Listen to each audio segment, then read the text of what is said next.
The government of Niger stated on Tuesday that all exports of liquefied petroleum gas, LPG, commonly known as cooking gas, is now prohibited until further notice.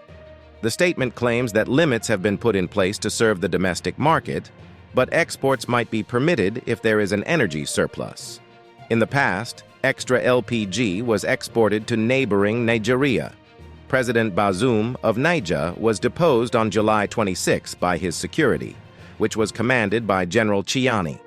Members of the Economic Community of West African States, ECOWAS, headed by Nigerian President Bola Ahmed Tinubu, adopted a plan for potential military action in Niger and imposed financial and humanitarian sanctions during an emergency meeting later in August.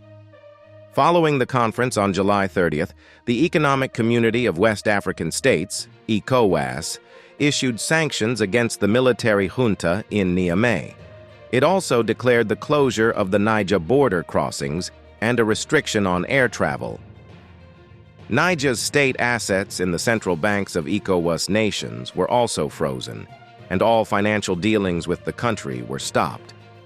The decision to ban export of cooking gas will greatly impact Nigeria, which gets some cooking gas imports from Niger.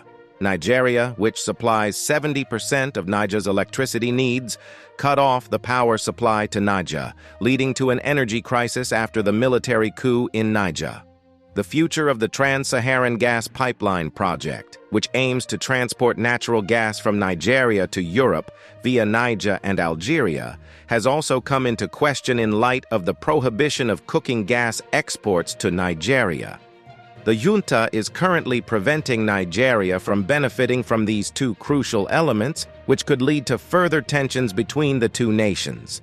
Do you think there will be scarcity of cooking gas in Nigeria because of this ban?